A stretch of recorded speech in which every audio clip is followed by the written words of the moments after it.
सावन का आखिरी सोमवार हो, जो लोटा जल का लेकर जा रहे हो उसमें थोड़ा सा इत्र, अगर इत्र नहीं हो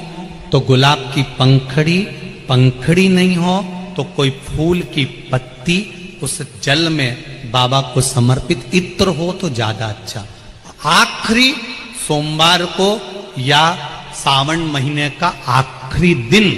आप शिव को जब 2 लोटा जल चढ़ाएं तो उसमें इत्र का भाव रखकर, कामना कर कर, त्र्यंबकेश्वर बाबा का स्मरण कर कर और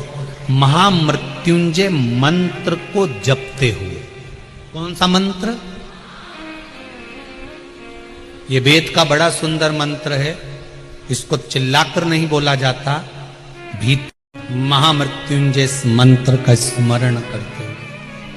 और अगर महामृत्युंजय मंत्र याद नहीं हो तो पंचाक्षर मंत्र नमः शिवाय, पंचाक्षर का स्मरण नहीं रहे तो षडाक्षर ओम नमः शिवाय, षडाक्षर का स्मरण नहीं हो तो श्री शिवाय नमस्तुभ्यम। और मेरा निवेदन सभी मेरी जीजियों से, मेरे जीजाओं से, मेरी बेटियों से, बेटाओं से, मेरी माताओं से,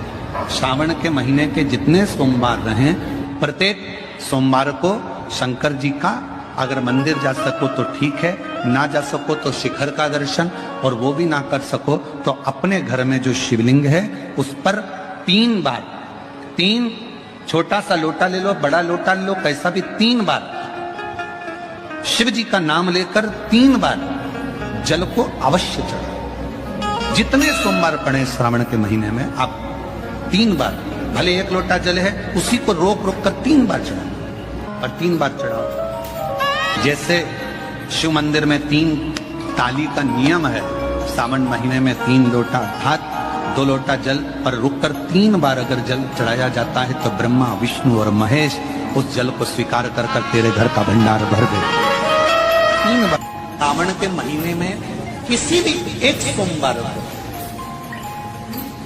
अगर व्यापार नहीं चल रहा है, नौकरी नहीं मिल रही है, तो कोई तकलीफ आ रही है, तो कोई कष्ट आ रहा है, कोई रोग बढ़ रहा है, डॉक्टर से ऐसा लग रहा है कि ये बड़ी बीमारी बताने वाला है, शरीर में कोई गांठ पड़ गई है और वो जांच के लिए गई है, तो बिल्कुल श्रावण के महीने में किसी भी एक सोमवार को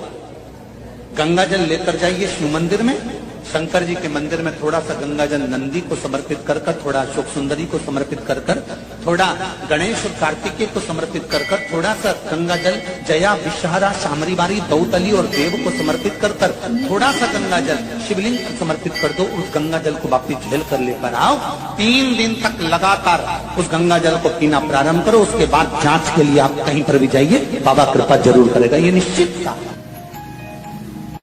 श्री शिवाय नमस्तुभ्यं। एक और अच्छी बात है, बहुत ध्यान लगाकर सुनिएगा जरा। जितने आस्था चैनल पर सुन रहे हो, यूट्यूब पर सुन रहे हो, फेसबुक पर सुन रहे हो या इस पंडाल में श्रवण कर रहे हो, बहुत सावधानी से ध्यान दीजिएगा। कभी श्रावण महीने में अगर आप शंकर जी के मंदिर में जाएं और शिव मंदिर किसी वृक्ष के नीचे हो, बट वृक्ष के नीचे हो, चाहे पीपल के वृक्ष के नीचे हो, चाहे वो आंवले के वृक्ष के नीचे हो, चाहे वो बेलपत्री के वृक्ष के नीचे हो, चाहे वो शमी के वृक्ष के नीचे हो, चाहे जिस वृक्ष, कोई भी वृक्ष के नीचे अगर कोई शिवालय है, शंकर जी का कोई मंदिर या शंकर जी का कोई शिवलिंग रखा होगा, तो एक दुर्वा किसी भी श्रावण महीने में तुम जब भी किसी शिवालय में जाएं, जिस वृक्ष के नीचे शिवलिंग हो, उस शिवलिंग पर ये शिवलिंग रखा हुआ है, ये जलाधारी है। जलाधारी पर जहां शिवलिंग रखा हुआ है वहां कटी भाग, कटी भाग माता पार्वती जी का हस्तकमल, उसके ऊपर रखा हुआ है शिवलिंग, सामने अशोक सुंदरी और भगवान शंकर के दोनों पुत्र गणेश कार्तिकेय, ऊपर से जल गिरता है जया, विषहरा, शामलीवारी, दौतली, देव, ये भगवान शंकर की 5 बेटियां। तो जो कटी भाग, इस कटी भाग पर अगर मात्र एक दुर्वा समर्पित कर कर, जिसकी किडनी या लीवर डैमेज हो रहा हो, काम नहीं कर रहा हो, या किडनी लीवर में कोई तकलीफ हो रही हो, या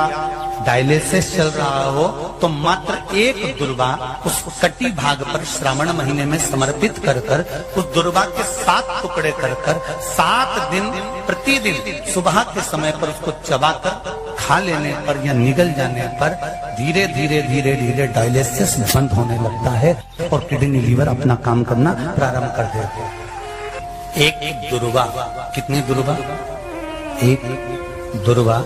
मात्र एक दुर्वा। शंकर भगवान पर चढ़े हुए जल जब नीचे की ओर आता है,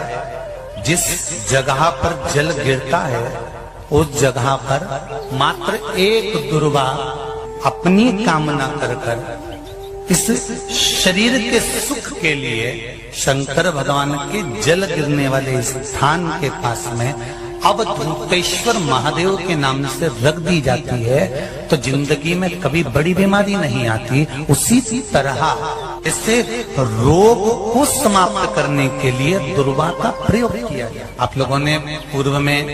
जो शिव महापुराण की कथा कुबेरेश बाबा की धरा से करी थी वो आप लोगों को ध्यान में होगा। दुर्वा कैसे उत्पन्न हुई थी, दुर्वा का महत्व क्या है, कितनी दुर्वा चढ़ाना चाहिए, कैसी दुर्वा चढ़ाना चाहिए, दुर्वा की उत्पत्ति कहाँ से हुई है, दुर्वा तोड़ने के बाद पानी में डालने के बाद फिर हरी हो जाती है, इसका क्या कारण है, दुर्वा गणेश जी को क्यों चढ़ाई जाती है, शंकर जी को दुर्वा किस स्थान पर चढ़ाई जाती है, ये सारी कथा आपको पूर्व में इसी कुबेरेश्वर बाबा के पावन धरा से सुना चुके हैं जो टीवी पर डली हुई है। कभी आपने नहीं सुनी हो तो यूट्यूब पर से दुर्वा शिव महापुराण की कथा आप निकाल कर उसको श्रवण कर सकते। उसमें वर्णन किया है कि इस दुर्वा का महत्व क्या है, दुर्वा का क्या। मात्र एक दुर्वा शिवलिंग पर चढ़े हुए जल जहां से नीचे की ओर गिरता है उस जगह पर मात्र अपने शरीर की कामना करते हुए भगवान से रोग मुक्ति के लिए एक दुर्वा अगर समर्पित कर दी जाए तो कोई बड़ी बीमारी जिंदगी में आ ही नहीं सकती, ग्रहण ही नहीं पाती, मतलब ग्रसित नहीं कर सकती। कथा का विराम होने जा रहा है। श्रावण का पहला दिन, वैसे तो अभी आप गुरु पूर्णिमा की कथा सुनेंगे तो उसमें हम वर्णन करेंगे इस चीज का। श्रावण का पहला दिन और श्रावण का समापन का दिन, ये 2 दिन तुम रुका जी का नाम लेकर अशोक सुंदरी वाली जगह पर एक बेलपत्र अगर कोई समर्पित कर देता है तो उसके घर में वंश की कभी कमी नहीं आ सकती, उसके घर संतान जरूर होती है, पुत्र प्राप्त होता है, बेटी हो बेटा हो संतान अवश्य प्राप्त होता है, वंश बढ़ता है। एक बेलपत्र शिव को अपनी मनोकामना कर कर रोग धोग बीमारी तकलीफ कष्ट दूर करने के लिए शंकर के शिवलिंग पर अगर बन सके तो मंदिर में, आप लोग तो यहाँ हैं तो देवाधिदेव महादेव कंकर शंकर को चढ़ाओ, और अगर बेलपत्र नहीं हो तो बेलपत्र जो चढ़ी हुई हो उसी को धोकर वापिस चढ़ाओ। वापिस और सावन का महीना है, दिल से बाबा को रिझाओ।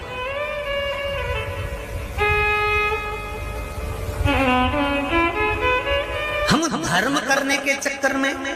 परमात्मा के भजन के चक्कर में किसी का अपमान ना करें। इसका जो माताएं श्रावण के सोमवार का व्रत करती हैं वो पशुपति व्रत मत करना। जो श्रावण के सोमवार का व्रत नहीं करती हैं वो पशुपति व्रत कर सकती हैं,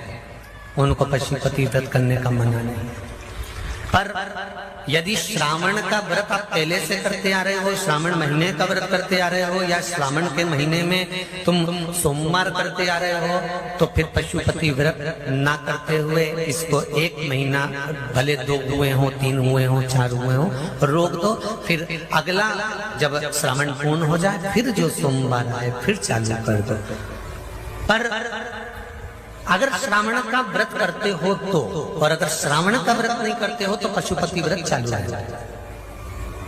मना नहीं। श्रावण के महीने में जल चढ़ाने के पात्र 2 कर, कितने पात्र करना, जम के बोलो जरा। दो पात्र कर लो, भले दो हाथ में लेकर मत जाओ, एक के ऊपर एक कलश लेकर जाओ। उसका कारण क्या है? शंकर भगवान ने मां पार्वती के सम्मुख में गंगा का आवाहन